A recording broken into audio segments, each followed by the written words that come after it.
মেয়েদের মনের বয়স আসলে কখনোই বাড়ে না।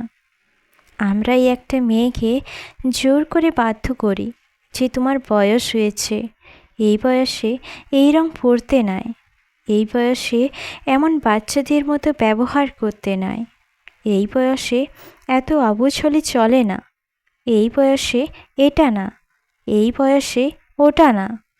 এরকম করতে করতে মেয়েরা যখন নিজেদের গুটিয়ে নেয়, তখন অনেক বছর পরে স্বামী বলে, তুমি না আগের মতো আর নও।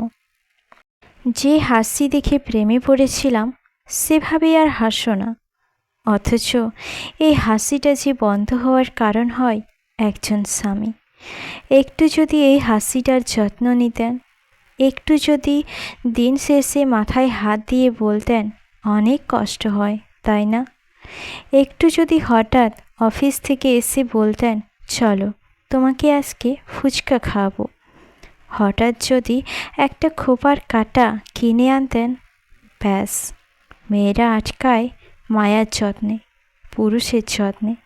এরপরেও যদি না আটকায়, তখন না হয় বলতেন মেয়েরাই খারাপ।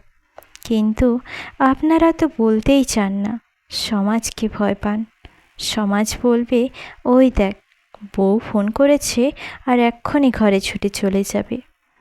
অথচ দিন শেষে বউটাই কিন্তু আপন। তাহলে যত্ন নিতে লজ্জা লাগে কেন? তাকে পূর্ব অধিকার দিতে গেলে মনে হয় মাথায় চড়বে। চড়ুক না মাথায়, বিনিময়ে ঘরটাকে স্বর্গসুখ দিয়ে ভরিয়ে রাখবে। এটা কি কম নাকি? মানুষটাকে অবহেলা করতে করতে যখন সে বোমার মতো ফাটবে, তখন বলবেন মহিলা মানুষই খারাপ। একবার না হয় মন থেকে এই মহিলার যত্ন আত্তি করে দেখেন। এর পরেও যদি খারাপ হয়, বুঝবেন আপনার কপালের দোষ।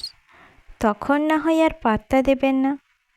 কিন্তু একবার তো চেষ্টা করতেই পারেন।